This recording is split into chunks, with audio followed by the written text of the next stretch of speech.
مزید ویڈیوز کے لیے ہمارے چینل ہاؤس آف اسلام کو سبسکرئیب کرنا نہ بھولیے. شکریہ.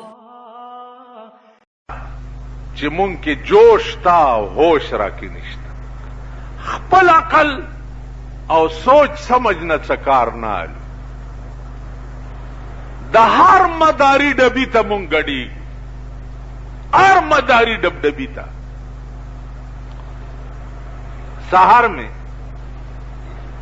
یو افسر ته وی اوس پنشنی شوی دی،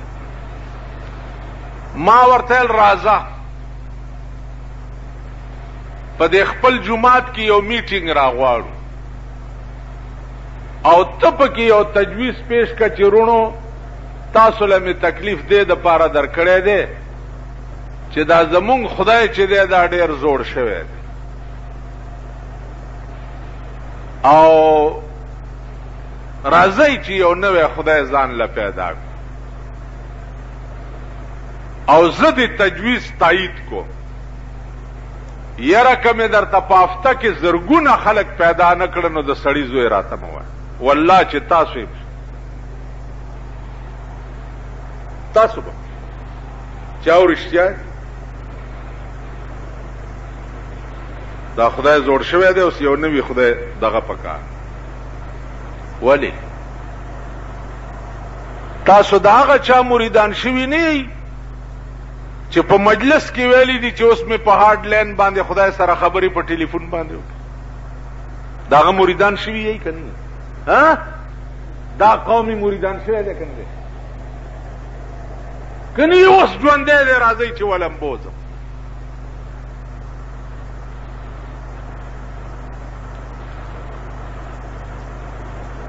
دا قوم دا هغه خلکو مرید شوی نه دی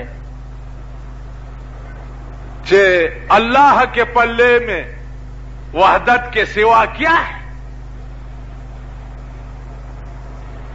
اللہ کے پلے میں وحدت کے سوا کیا ہے، جو کچھ ہم نے لینا ہے لے لیں گے محمد سے. اللہ سره سدی و یو توحید دے بس، کسدی خو محمد سره دی. د دې پیښور خلک ورته واه سبحان الله سبحان الله واه، دا ټکی قرآن لیکلی دی، دا ټکی چې اذا ذکر الله وحده اشمئزت قلوبهم، دا هغه خبیث قوم دی چې یوازې د الله نامه ورته والي اشمئزت قلوبهم، د دې زړه داسې برانګېخته او خپش. یاره خدای څه کوي مړه په دې پیر مریدای کې درته وښیم دلته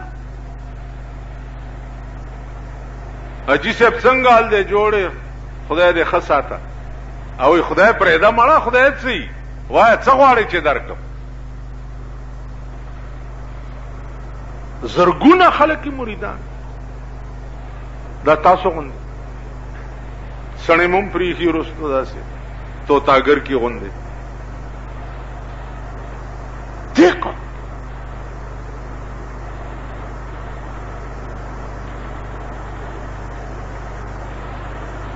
نو دې وجه نه قرآن دا الله کلام دی، الله دا هغه کتاب هم پرېښی دی، نو خدای تاسو پرېښي.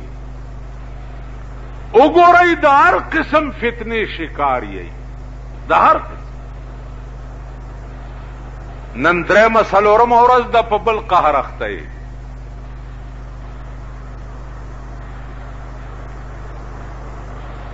مورچې درته جوړې دي په چوکونو باندې، دا عذاب نه دی؟ وای کنه یریږئ مه دلته م نه ولي څوک.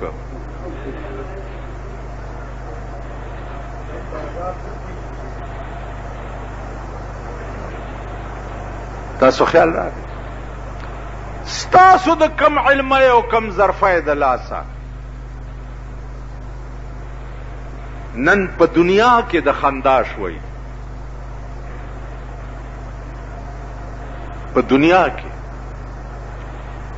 ستا دو دشمنان ستا په سر ناست دي، ستا د نااهله قیادت د لاسه. ځکه ما تاسو ته وی چې دا قوم د میلو او د بیزو ورور دی، او میلو بیزو دا نه پیژني چې دا ډبډبی راته وغږولو دا زما اصلي مالک دی، او که بل چاته راوغږولو خو په ګډېدو شي. مزید ویڈیوز کے لیے ہمارے چینل ہاؤس آف اسلام کو سبسکرائب کرنا نہ بھولیں. شکریہ.